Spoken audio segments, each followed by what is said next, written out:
হরে কৃষ্ণ। আজ 17ই ভাদ্র 1432 ও 3রা সেপ্টেম্বর 2025 বুধবার একাদশী পার্শ্ব পরিবর্তনী বা পদ্মা। এই একাদশীর দিন আমি ভাগবতম পাঠ করছি।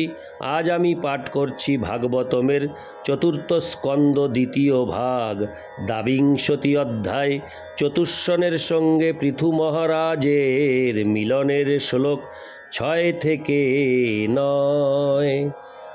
হরে কৃষ্ণ হরে কৃষ্ণ কৃষ্ণ কৃষ্ণ হরে হরে, হরে রাম হরে রাম রাম রাম হরে হরে।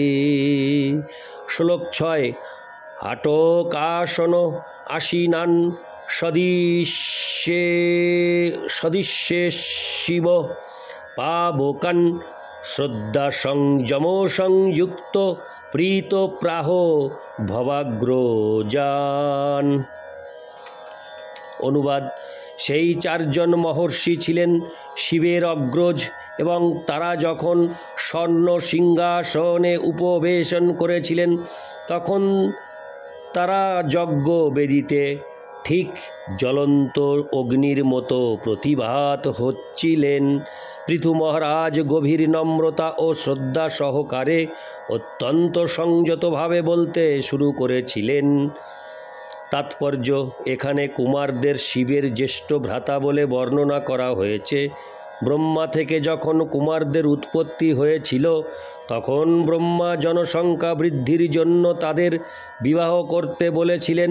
সৃষ্টির শুরুতে জনসংখ্যা বৃদ্ধির অত্যন্ত আবশ্যকতা ছিল, তাই ব্রহ্মা একের পর এক পুত্র উৎপাদন করছিলেন এবং তাদের প্রজা সৃষ্টির আদেশ দিচ্ছিলেন। কিন্তু তিনি যখন কুমারদের তা করতে বলেন তখন তারা সেই আদেশ পালন করতে অস্বীকার করেন।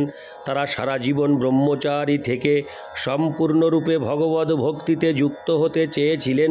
কুমারদের বলা হয় নৈষ্ঠিক ব্রহ্মচারী, অর্থাৎ তারা কখনো বিবাহ করবেন না। বিবাহ করতে অস্বীকার করার ফলে ব্রহ্মা তাদের প্রতি এত ক্রুদ্ধ হয়েছিলেন যে তার চক্ষু আরক্তিম হয়েছিল। তখন তার ভ্রুযুগলের মধ্য থেকে শিব বা রুদ্র আবির্ভূত হয়েছিলেন। ক্রোধকে তাই বলা হয় রুদ্র। শিবেরও একটি সম্প্রদায় রয়েছে এবং সেটি রুদ্র সম্প্রদায় নামে পরিচিত এবং তারাও বৈষ্ণব। ইতি শ্লোক 6। শ্লোক 7।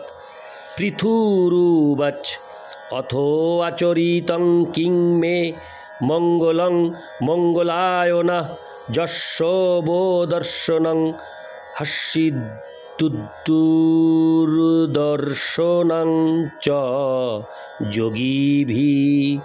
অনুবাদ: মহারাজ পৃথু বললেন, হে প্রিয় মহর্ষিগণ, আপনারা সৌভাগ্যের মূর্ত বিগ্রহ। আপনাদের দর্শন যোগীদেরও দুর্লভ। মানুষ কদাচিৎ আপনাদের দর্শন করতে পারে।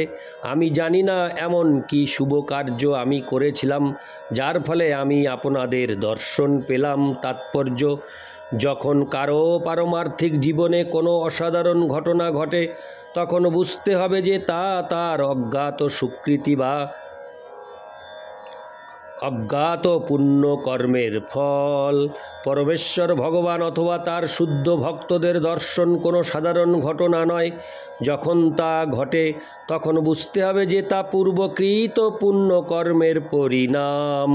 ভগবদ্গীতায় 7:28 সেই কথা প্রতিপন্ন করে বলা হয়েছে, যেষাং তন্তগতং পাপং জনানাং পুণ্যকর্মণাম।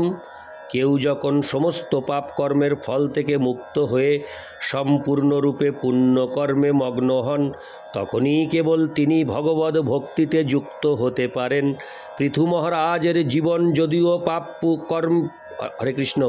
যদিও পুণ্য কর্মে পূর্ণ ছিল, তবুও তিনি কুমারদের দর্শন লাভের সৌভাগ্য অর্জন করে আশ্চর্যান্বিত হয়েছেন। তিনি ভেবে পাননি কি পুণ্য কর্ম তিনি করেছিলেন। এটি পৃথু মহারাজের বিনয়ের লক্ষণ। তার জীবন এমনই পুণ্য কার্যকলাপে পূর্ণ ছিল যে ভগবান শ্রীবিষ্ণু স্বয়ং তাকে দর্শন করতে এসেছিলেন এবং ভবিষ্যদ্বাণী করেছিলেন যে কুমারেরাও আসবেন। ইতি শ্লোক 7। শ্লোক 8। কিং তস্য দুর্লভতরমিহ লোকে পরত্র চ যস্য বিপ্রা প্রসীদন্তি শিব বিষ্ণুশ্চ সানুগো। অনুবাদ: যার উপর ব্রাহ্মণ ও বৈষ্ণবেরা প্রসন্ন হন তিনি ইহলোকে ও পরলোকে অত্যন্ত দুর্লভ যে কোনো বস্তু প্রাপ্ত হতে পারেন। কেবল তাই নয়, ব্রাহ্মণ ও বৈষ্ণবদের সঙ্গে থাকেন যে সর্বমঙ্গলময় শিব ও বিষ্ণু, তারাও তার প্রতি প্রসন্ন হন। তাৎপর্য: ব্রাহ্মণ ও বৈষ্ণবেরা সর্বমঙ্গলময় ভগবান শ্রী বিষ্ণুকে বহন করেন। সেই কথা প্রতিপন্ন করে ব্রহ্মসংহিতায় 5:38 বলা হয়েছে, প্রেমাঞ্জনচ্ছুরিত ভক্তি বিলোচনেন সন্তোঃ সদৈব হৃদয়েষু বিলোকয়ন্তি যং শ্যাম সুন্দর মচিন্ত গুণস্বরূপং গোবিন্দমাদি পুরুষং তমহং ভজামি।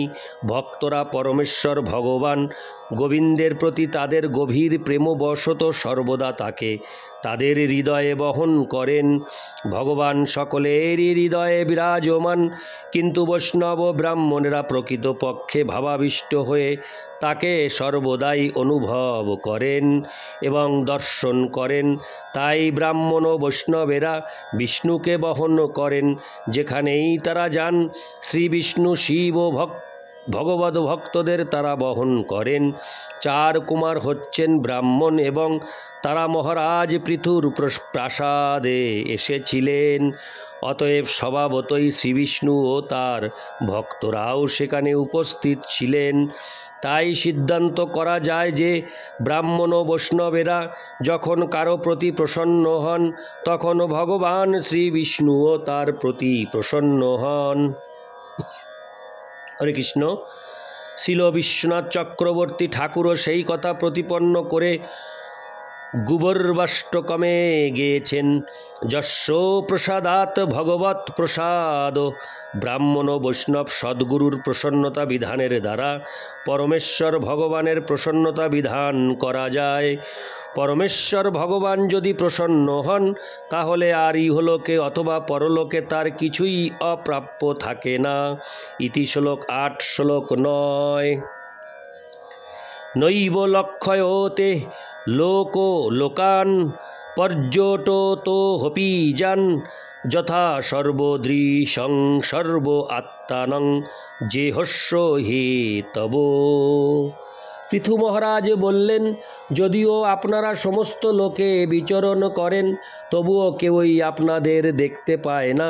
ঠিক যেমন সকলের হৃদয়ে সাক্ষীরূপে বিরাজ করলেও পরমাত্মাকে কেউই জানতে পারে না, এমনকি ব্রহ্মা এবং শিব পরমাত্মাকে জানতে পারেন না। তাৎপর্য: শ্রীমদ্ ভাগবতের শুরুতে বলা হয়েছে, মুহন্তি যৎ সূরয়। ব্রহ্মা, শিব, ইন্দ্র ও চন্দ্র আদি দেবতারাও পরমেশ্বর ভগবানকে জানার চেষ্টা করতে গিয়ে মোহিত হয়ে পড়েন। শ্রীকৃষ্ণ যখন এই পৃথিবীতে উপস্থিত ছিলেন তখন ব্রহ্মা এবং ইন্দ্রও তাকে চিনতে পারেননি।